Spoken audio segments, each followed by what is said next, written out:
somebody's signature on a piece of paper didn't change my unit's orders, I don't think I'd be around. For 14 seasons, viewers watched them sit across from each other at that Reagan family dinner table, measured, restrained, and always carrying the weight of duty. On screen, Bridget Moynahan played Erin Reagan with calm determination, while Tom Selleck commanded the room as Frank Reagan on Blue Bloods. Their dynamic felt natural, effortless, almost too real to be just acting. Now, Bridget Moynahan is opening up about what it was really like working alongside Tom Selleck all those years. What she revealed pulls back the curtain on a partnership fans thought they already understood. So what did she finally admit about the man who led the Reagan family for over a decade? And does it change the way we see their time on Blue Bloods? Join us as we dive into the heart of the Reagan family legacy. Blue Bloods, the Reagan family story. Fans thought they knew. For 14 seasons, Blue Bloods built something rare, not just a police procedural, but a family story that unfolded week after week around a dinner table in New York City.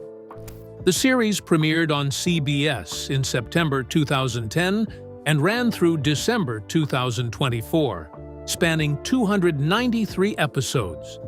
From the very first night, audiences showed up. More than 13 million viewers tuned in for the debut alone. And for years afterward, the ratings held steady, especially on Fridays, where the show became a fixture rather than just another time slot. Even when numbers dipped in later seasons, loyalty never disappeared. At its peak, the series regularly pulled close to 13 million live viewers, and by 2013, CBS was already calling it their strongest scripted Friday show in a decade. That kind of consistency doesn't happen by accident. It happens when people feel connected to the characters and the world starts to feel familiar. At the center of it all was the Reagan family. Frank Reagan, played by Tom Selleck, served as New York's police commissioner, a role once held by his own father. His eldest surviving son, Danny, portrayed by Donnie Wahlberg, worked the streets as a detective, driven, emotional, and sometimes reckless.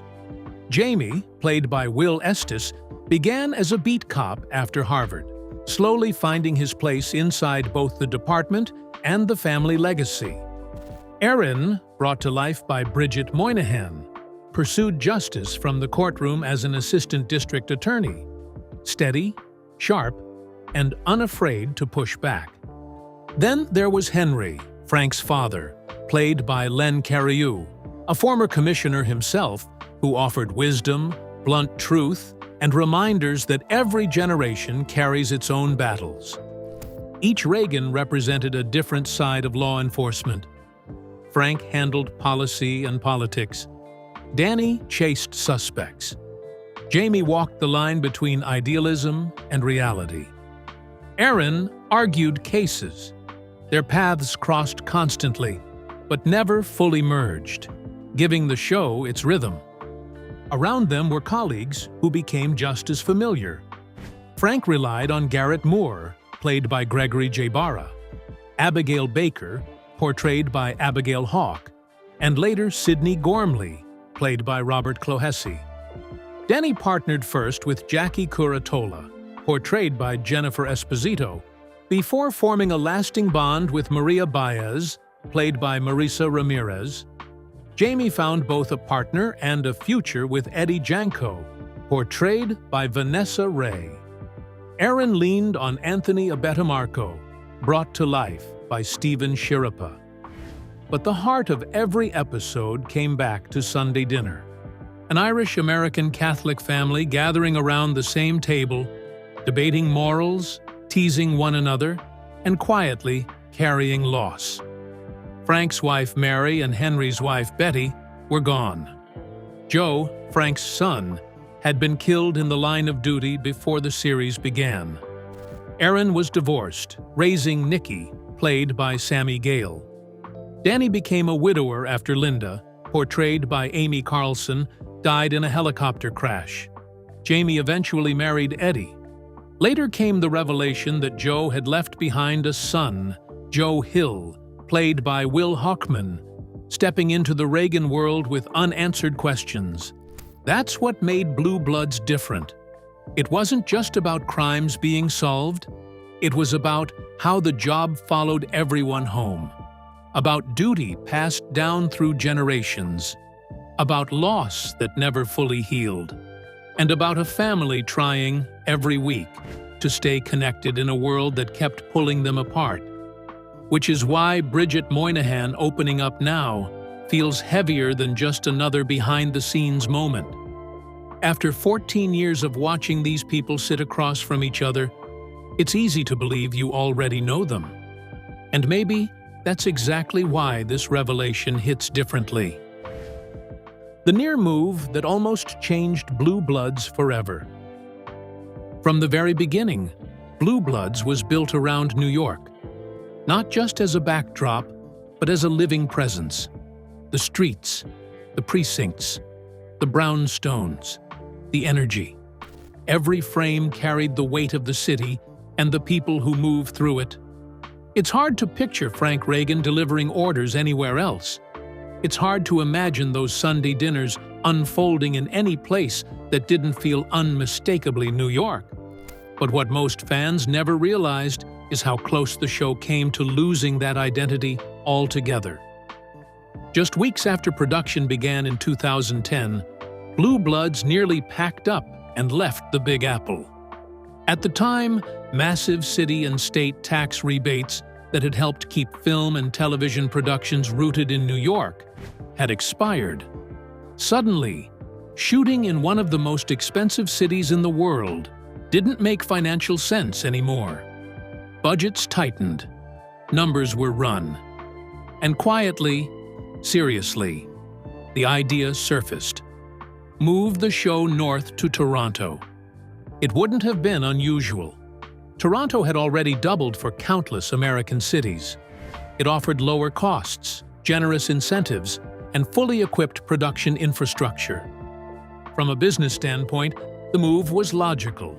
From a creative standpoint, it threatened to change everything.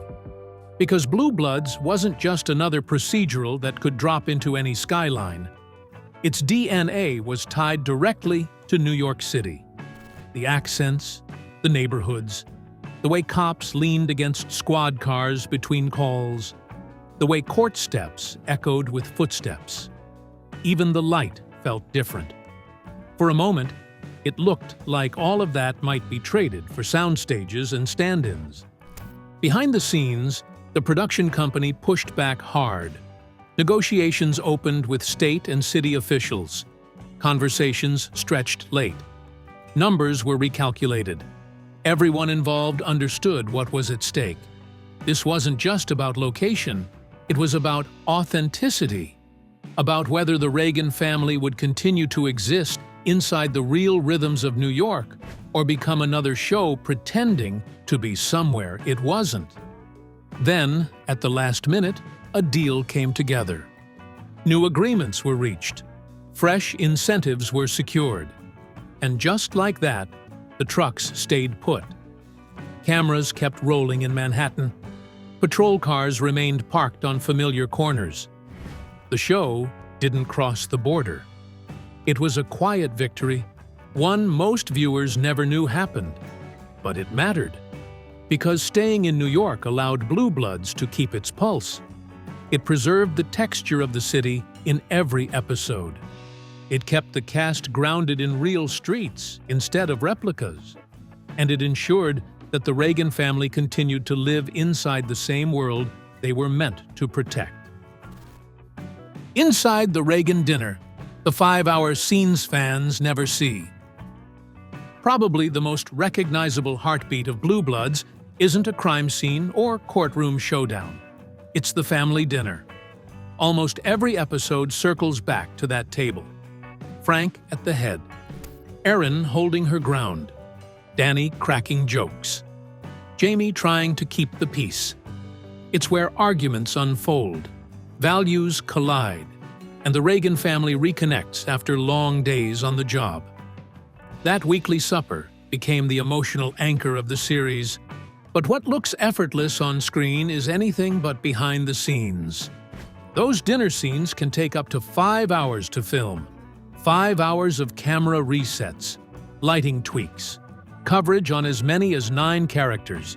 Every angle matters. Every reaction shot counts. After nearly every take, the table has to be reset so the food stays perfectly consistent. Plates rearranged, glasses refilled, props returned to their exact spots. It's slow, precise work, and it wears on everyone. The cast handles it in their own ways. Bridget Moynahan tends to get the giggles once the hours pile up. Donnie Wahlberg goes the opposite route, eating the prop food all day before slipping off to a couch nearby for a quick nap, joking that since it's dinner, he might as well eat. Tom Selleck takes a more strategic approach. He eats the meat first, then quietly switches to a spit bucket. When the camera lands on him, he often picks up a knife and starts buttering bread instead of taking another bite, keeping his hands busy while sparing his stomach. And here's something most fans never notice. The food is real. The silverware isn't.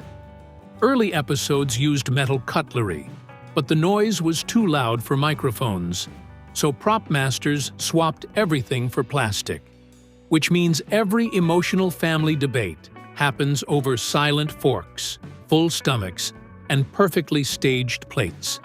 A 5-hour marathon disguised as a warm Sunday ritual. And somehow, every week, it still lands. How a real NYPD commissioner shaped Frank Reagan. When Tom Selleck stepped into the role of police commissioner on Blue Bloods, he didn't start from scratch. He didn't have to. For years, Selleck had already known real-life New York City Police Commissioner Bill Bratton. Not casually, personally.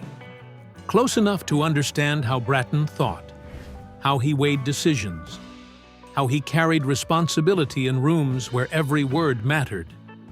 And that relationship became part of Frank Reagan. Selleck has explained that Bratton's viewpoints helped mold how he approached the character, especially when it came to navigating difficult police issues, political pressure, and public scrutiny. It gave Frank a deeper foundation, a sense that every choice had consequences beyond the badge. To go even further, Selleck read Bratton's book Turnaround, which details Bratton's time leading the NYPD during the administration of then-Mayor Rudy Giuliani. What stood out most wasn't just policy, it was tense. Selleck noted that although Bratton and Giuliani were philosophically aligned, their working relationship was anything but smooth. There was constant friction, power struggles, competing priorities, the kind of behind-closed-doors conflict that never makes headlines the way arrests do, but shapes everything that follows. And if that sounds familiar, it's because Blue Bloods mirrors that dynamic almost, episode for episode. Frank Reagan often finds himself on the same page as city leadership in theory, while battling them in practice. He supports reform but pushes back against optics. He believes in accountability but protects his officers.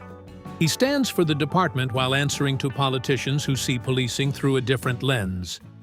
That push and pull didn't come from nowhere. It came straight from real life. Selleck didn't just study how a commissioner speaks.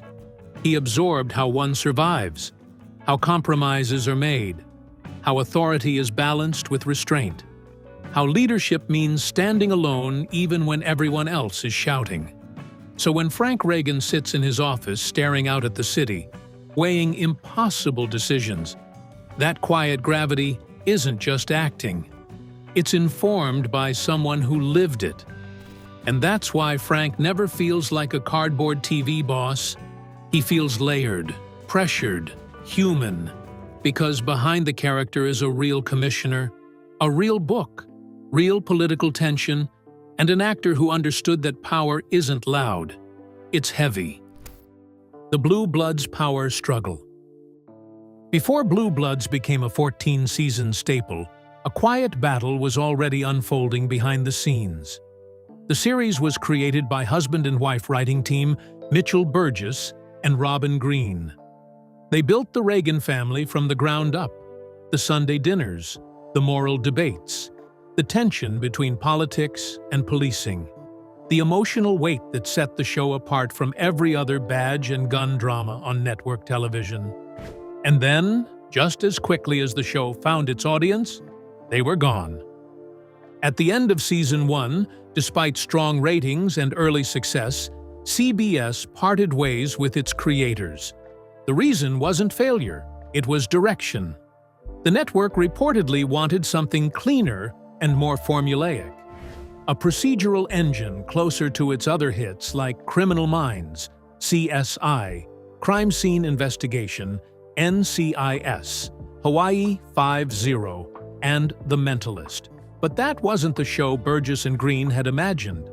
They, along with members of the cast and creative team, saw Blue Bloods as something broader, a blend of police work and family drama, a series willing to sit with real social issues, a place where conversations at the dinner table mattered as much as arrests on the street. The tension only deepened.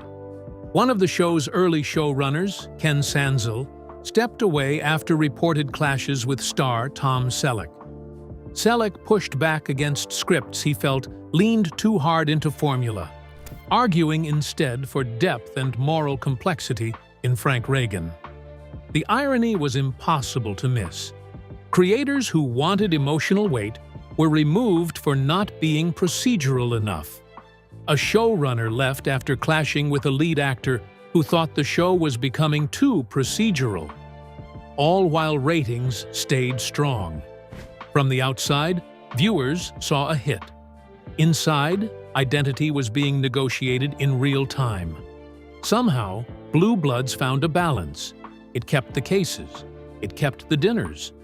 But the creators who gave the Reagan family its first breath didn't stay long enough to see the legacy unfold. Why Jennifer Esposito really left Blue Bloods. When Blue Bloods first found its footing, Jennifer Esposito was right there from the start. She played Detective Jackie Curatola, Danny Reagan's sharp, grounded partner, and for 2 seasons, she helped shape the rhythm of the precinct. Jackie wasn't flashy. She was steady, observant. The kind of presence that balanced Danny's intensity and made their scenes feel lived in. Then everything changed. Early into filming Season 3 in 2012, Esposito collapsed on set. It wasn't exhaustion. It wasn't stress. It was a serious flare-up of celiac disease, a condition she'd been living with for years. Gluten, found in bread and grains, can trigger extreme reactions for people with coeliac, including dizziness, severe fatigue, and even passing out. This time, her body had simply given out. Her doctor immediately advised medical leave. Esposito took a week off, and that's when things started to unravel. According to Esposito, CBS didn't believe she was truly that sick. Instead, she says the network assumed she was using her condition as leverage to negotiate a higher salary. She pushed back, explaining that what she needed wasn't money. It was accommodation, a reduced schedule while she recovered. CBS declined the request and fired her. The network released a statement saying that Jennifer had informed them she was only available to work on a very limited part-time schedule, and that as a result, she could no longer meet the demands of her role.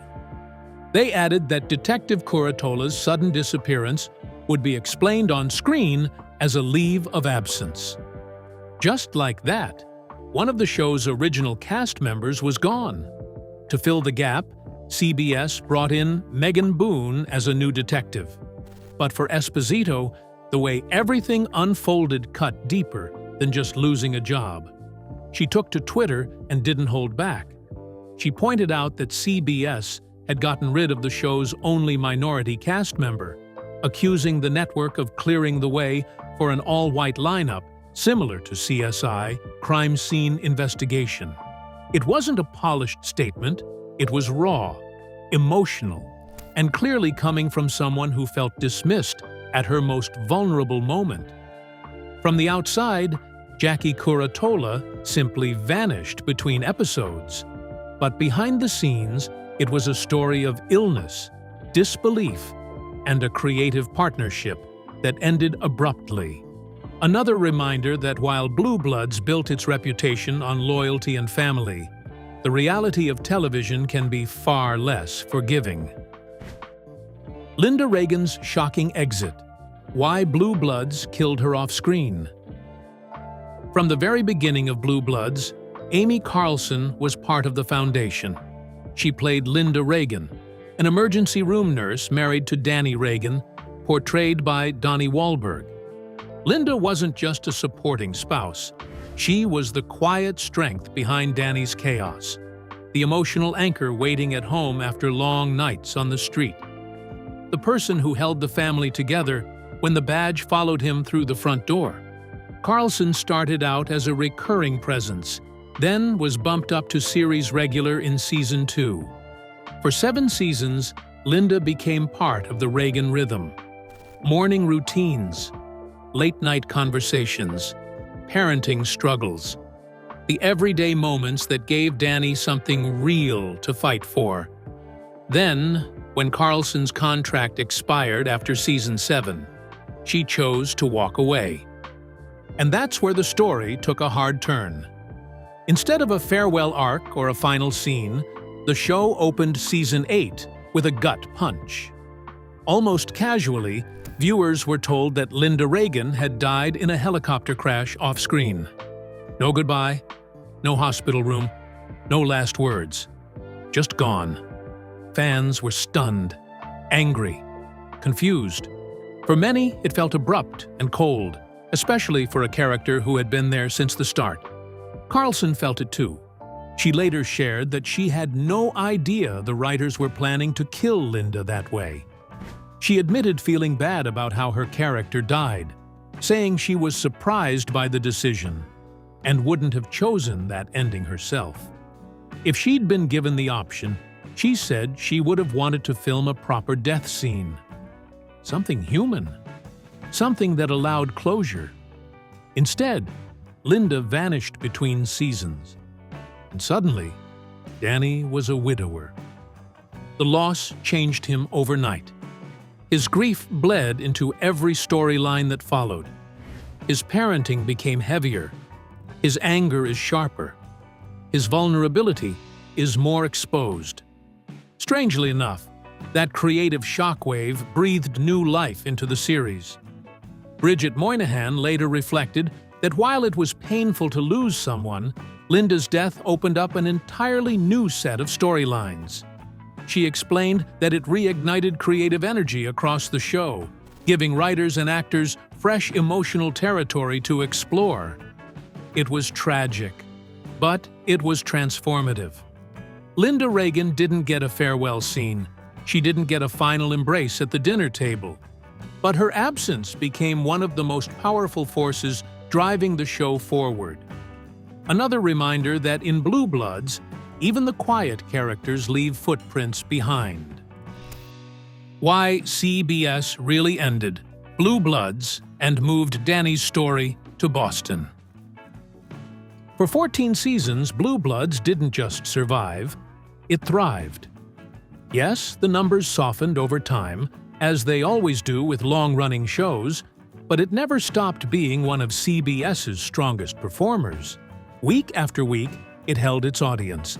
Year after year, it stayed dependable. So when word came down that the network was pulling the plug, fans were left scratching their heads, especially since the cast had reportedly agreed to take pay cuts just to keep it going. From the outside, none of it added up. But behind the scenes, the issue wasn't ratings, it was money. Reports claimed that CBS ultimately canceled the show because it had become too expensive to produce. Even with the actors willing to earn less, executives would have needed a major budget reduction to justify another season. And the biggest cost sitting on the ledger, was location. New York. Filming in New York City gave Blue Bloods its soul. The streets felt real. The precincts felt lived in. The city wasn't a backdrop, it was a character. But that authenticity came at a price, and by the end, it made the series one of CBS's most expensive productions. So the network made a pivot. Instead of continuing Blue Bloods as it was, CBS greenlit a spin-off. Enter Boston Blue. On paper, it made sense. The new show shifts focus to Danny Reagan, played by Donnie Wahlberg, and relocates his story to Boston. Creatively, the move fits the world the producers were building. It opens up fresh storylines, new departments, new dynamics, and there's a personal layer too. Wahlberg is from Boston, giving the spin-off an added sense of connection. But the real motivation lives in the budget. Moving the franchise out of New York immediately lowers production costs. Fewer permits, cheaper logistics, less expensive infrastructure. From a business standpoint, it's a reset button. And then comes the final twist. Despite the title, Boston Blue isn't even being filmed in Boston. Production is based in Toronto. Toronto has long been a favorite for television production because it's dramatically cheaper than New York, and, in many cases, even Boston. It offers generous tax incentives, established crews, and entire neighborhoods that can double for American cities on camera, which suddenly makes everything click.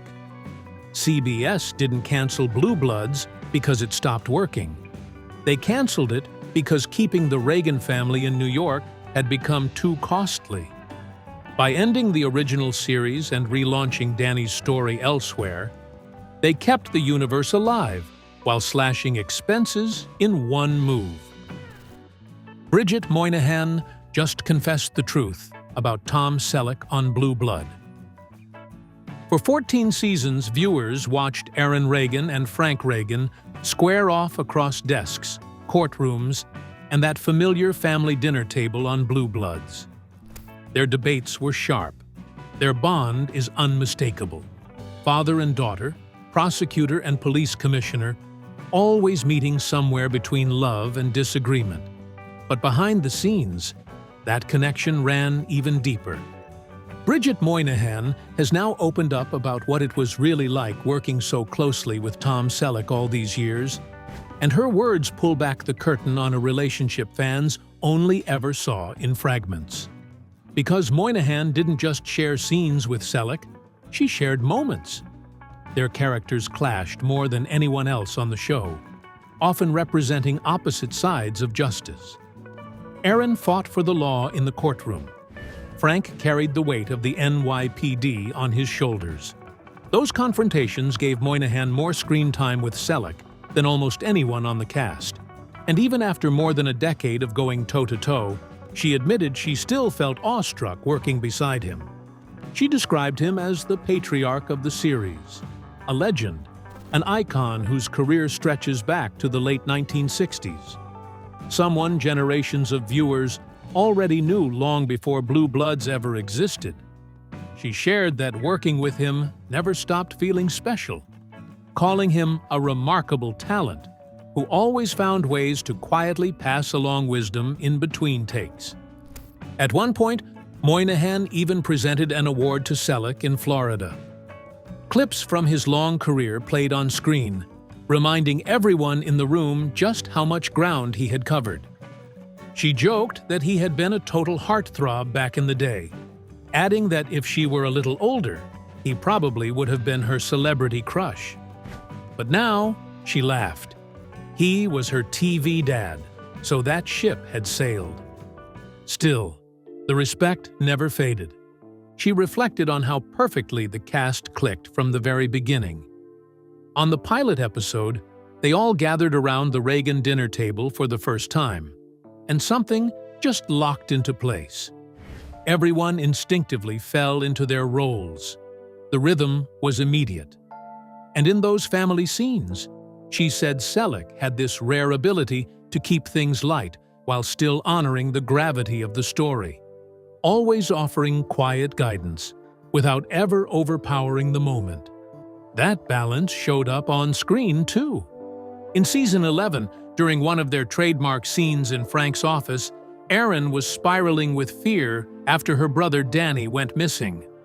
The last thing she remembered was arguing with him, and she worried he would die, thinking she didn't care. Frank reassured her that Danny wouldn't hold on to one bad moment. That scene landed hard for viewers, but for Moynahan, it mirrored the emotional trust she'd built with Selleck over years of working side by side. As the show moved toward its final season, those emotions only intensified. Moynahan admitted she was heartbroken about the cancellation after 14 years. She explained that the cast had truly become family, sharing life together beyond the cameras. Births, deaths, marriages, divorces, illnesses. Every major milestone happened while they were making this show. And then came the last day. She recalled standing behind a monitor with Selleck as they watched Donnie Wahlberg film his final scene. Selleck had already wrapped, but he came back anyway, just to be there for them. Moynahan said she had her arm around him while he held her hands the same way her real father used to. She admitted she started choking up just remembering it. She described that moment as pure gratitude. No speeches, no grand gestures, just quiet appreciation for everything they had built together. Watching their on-screen brother and son close out his journey while standing shoulder to shoulder felt overwhelming. Emotional in a way that didn't need words. She said Selleck welcomed everyone from day one with a simple message. "Nice to meet you. We are family." And he meant it. Moynahan explained that the love, respect, and appreciation on that set never had to be spoken out loud.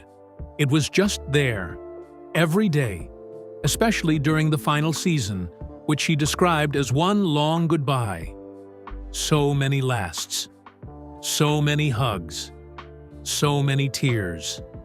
Conversations with people who had been there since the very beginning. She said it was painful, but also beautiful. She also took a moment to thank the fans for showing up every Friday night, for caring about the characters, for supporting the show, and for honoring the real men and women in law enforcement who risk their lives every day. And maybe that's the truth she finally revealed. Tom Selleck wasn't just the star of Blue Bloods. He wasn't just Frank Reagan. He was the steady presence behind the scenes, the quiet leader, the man who showed up even after wrapping, the father figure who held hands during final takes, the anchor that helped turn a cast into a family. And once you know that, it changes how you see every scene they shared. What is your favorite moment from Blue Bloods? Let us know in the comments below. Don't forget to like, share, and subscribe. Also, click the next video shown on your screen. You will enjoy it.